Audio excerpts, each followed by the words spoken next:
Hola amigos, mi nombre es Oscar Díaz y empezamos otra edición de Cara y Sello, el canal de YouTube y podcast de actualidad política, económica y social del Perú con La Entrevista. En esta ocasión nuestra invitada es una destacada analista, destacada experta además en temas de encuestas y en campañas electorales, no solo en el Perú, sino a nivel internacional. Giovanna Peñaflor, presidenta de directorio de IMACEN.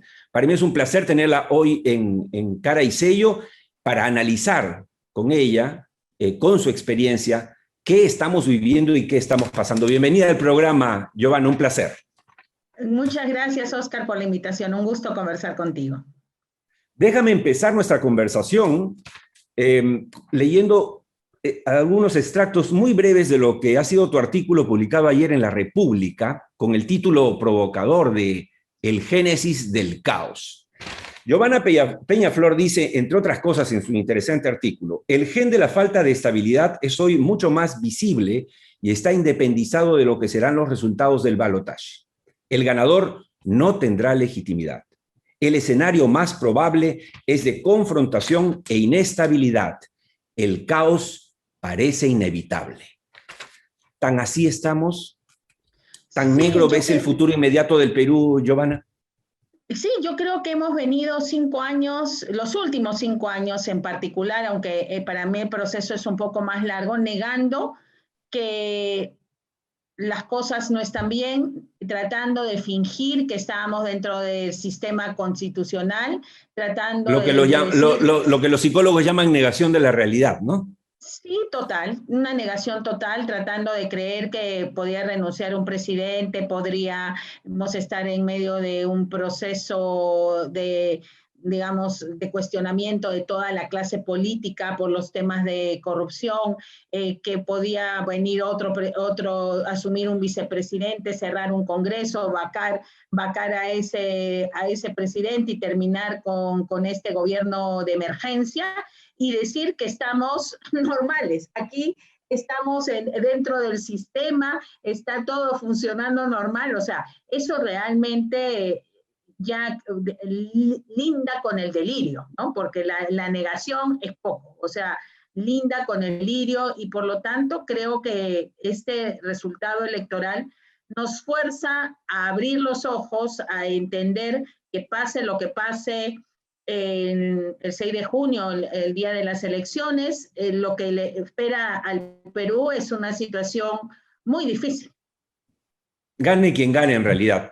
Pero efectivamente la idea de conversar contigo hoy en Cara y Sello es para que en base a tu vasta experiencia en tantas lides electorales puedas compartir con nuestros seguidores en Spotify y en el canal de YouTube y de todas las redes de Cara y Sello tu parecer sobre lo que se viene, porque hay mucha incertidumbre, Giovanna, mucha incertidumbre, hay mucho miedo también. Miedo si gana Keiko y terror si gana Pedro Castillo. Digamos, las primeras encuestas daban una clara ventaja y muy grande a Castillo y las últimas dos de Datum y de Ipsos empiezan a mostrar una pequeña inflexión en el voto a favor de Keiko Fujimori. ¿Te parece eso normal? ¿Lo esperabas? Sí, totalmente. O sea, realmente porque en la medida que no es Keiko Fujimori la que están poniendo, ¿no es cierto? O la que está dando la cara, no es votar por Pedro Castillo o por Keiko Fujimori, sino contra el comunismo. Entonces, en realidad, ¿qué es la estrategia que está siguiendo la candidata de Fuerza Popular? Entonces, en ese sentido, tendríamos que poner, de acuerdo a eso, en contra del comunismo, que sería ella, y a favor del comunismo, que sería el votar por Pedro Castillo, lo cual ya en sí me parece una, o sea, buena estrategia para Keiko, para el objetivo del corto plazo, y mala estrategia para los teóricos defensores del sistema. Sí, Porque sí. ¿cómo van a terminar esta elección diciendo que el 45 o 48 o 49.5 del país es comunista? O entonces ahí van a comenzar a reflexionar de otra manera y a decir, no es que sean comunistas, no es que ellos quieran el cambio total, no es que quieran la vuelta a la tortilla. O sea, la verdad es que otra vez se pone manifiesto el cortoplacismo, la miopía, la incapacidad de los sectores dirigentes en nuestro país para plantear ninguna opción, porque o esperan ganar 80-20, ¿no es cierto?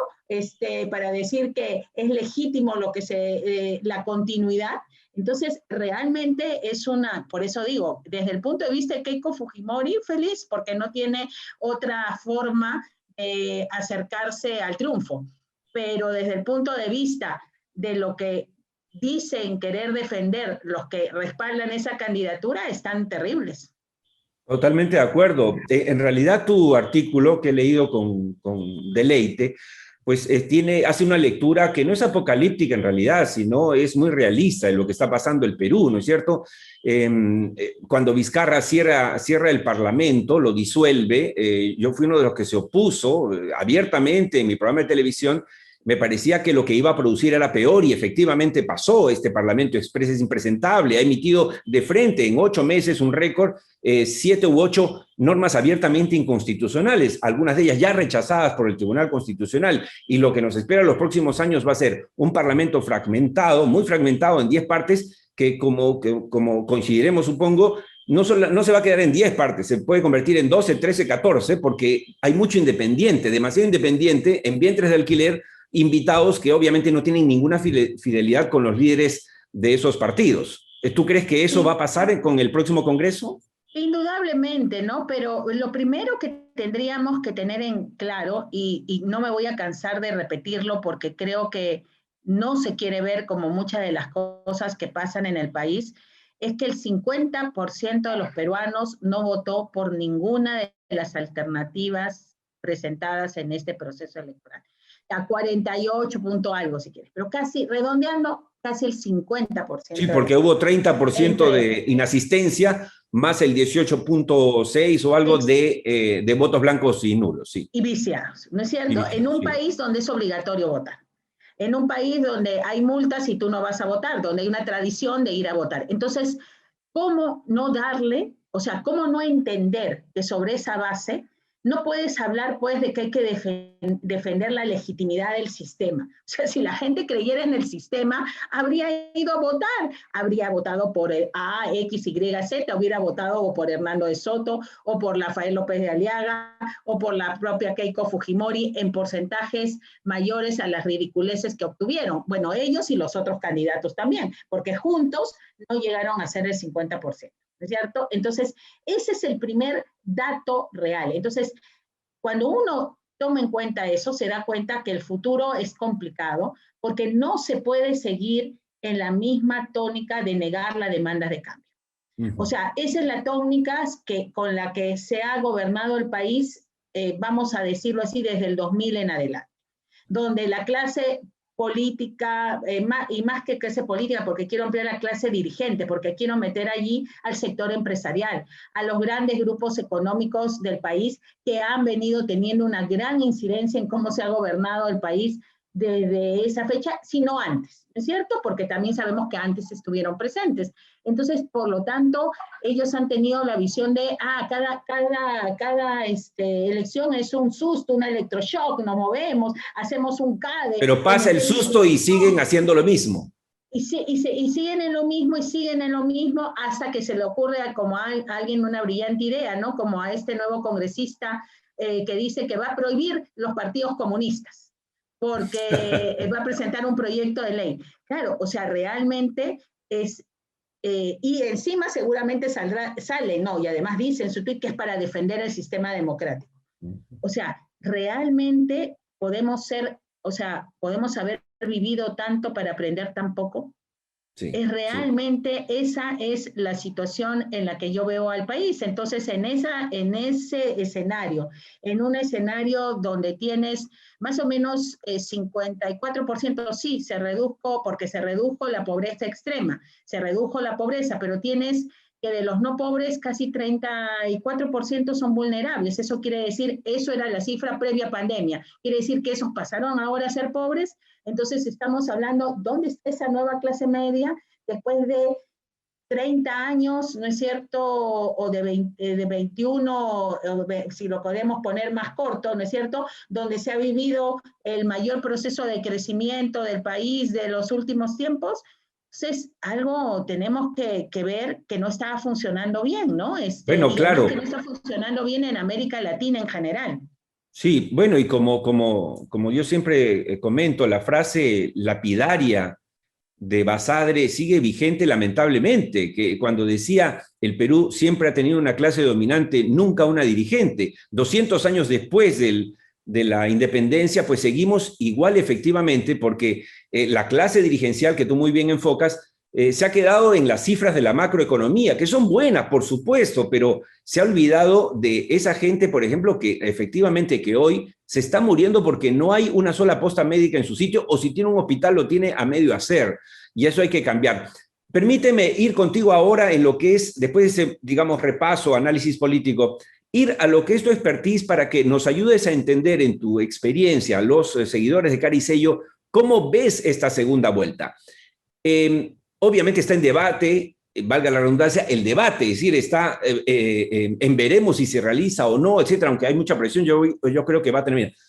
Tú supongo que crees que este debate no solamente es bueno para Keiko Fujimori y sus posibilidades siendo la segunda, sino también, digamos, para aclarar efectivamente qué nos espera de ambos candidatos.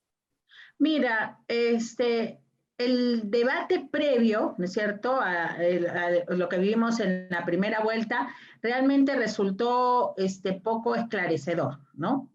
Vamos a señalarlo así. Inclusive, quien ganó en el debate, según las encuestas, sondeos de todo tipo y todo el tema, no llegó a estar ni siquiera peleando Ni el segundo 8%, puesto. efectivamente. Ya, ok. Cosa, digamos, que habría que llamarnos entonces la atención sobre la relevancia que tiene en el contexto actual, porque sí ha habido otros debates donde ha sido más importante. Decisorio, Creo que ¿no? el hecho, Claro. claro, creo que en esta oportunidad, bueno, Keiko va como la favorita, 3 veces candidata a la presidencia, acostumbrada a estos temas, con todo el apoyo, digamos, ya no, aunque la frase haga recordar otra cosa, me refiero a los sectores económicos, ¿no es cierto?, mediáticos y políticos, es como la favorita, ¿no? Y en la otra esquina está, pues, el personaje que podría estar bien representado por esa foto de él solito en la plaza esperando que llegara Keiko, ¿no? Entonces, en ese contexto, bueno, lo más probable es que se produjera un triunfo, entre comillas, de Keiko Fujimori en ese escenario, pero la verdad es, ¿funcionará así o no funcionará, no? O sea, el debate de Mario Vargas Llosa y Alberto Fujimori terminó con la clase alta diciendo que ganó Mario Vargas Llosa y con los sectores populares diciendo que Exacto. ganó, Fujimori. Alberto Fujimori. Así Ahora, es. Keiko tiene más, digamos, más espíritu populista, ¿no? Y la clase alta sí le va a permitir a ella ser populista, como ha quedado claro con el mensaje en Chota. O sea, fue con una lista de ofertas y de cosas, y reivindicando incluso algunas a las que se opuso inicialmente, como pensión 65, lo cual es sumamente gracioso, por lo menos. Ahora, Pero bueno. sí, sí. En la primera vuelta, yo he declarado que, es mi opinión, que le funcionó la estrategia a Keiko, por ejemplo, de la mano dura, porque básicamente se juntó nuevamente al viejo fujimorismo y, bueno, le permitió llegar a segunda vuelta, pero que la mano dura en esta segunda vuelta tendría que convertirse en algo así como la mano amiga. Es decir, yo creo que sus poses de autoridad y de valentía, más bien el pueblo, sus no votantes todavía, lo ven como autoritarismo, como soberbia. ¿No crees tú que ella tiene que cambiar lo que fue su estrategia de la primera vuelta para poder levantar la segunda? Porque la verdad, tiene poco tiempo para hacerlo. Mira, yo creo que el gran tema y el gran tema estratégico para ella es ponerse detrás del no al comunismo. O sea, es su única alternativa y es lo único que está haciendo. Y ya lo dijo el señor Galarreta, no nos preocupa que nos llamen el mal menor, no nos preocupa que nos cuestionen, no nos preocupan que vengan con podría haberlo dicho así, él no lo dijo, ¿no? Eso lo digo yo, o sea, con la nariz tapada, con todo tapado, pero que voten por nosotros, ¿no es cierto? Sí, Entonces sí. ese es el esquema, o sea, yo creo que eso es lo que ha apostado, creo que no tiene otra alternativa y que por lo tanto vamos a seguir viendo más de esta polarización, más de los videos, los paneles, la polarización, que va a dejar como resultado un país muy dividido, Pero un ¿tú crees país que el no al comunismo irreconciliable. como libreto, Giovanna, le alcance? ¿Eso sea suficiente? Es Porque que lo como hay que, un gran resentimiento y un gran antivoto contra ella, y como parte importante de la población que hoy se manifiesta en contra o en duda, la ve como representante del statu quo, del establishment, de los empresarios, de los limeños, quizá no sea suficiente, ¿no?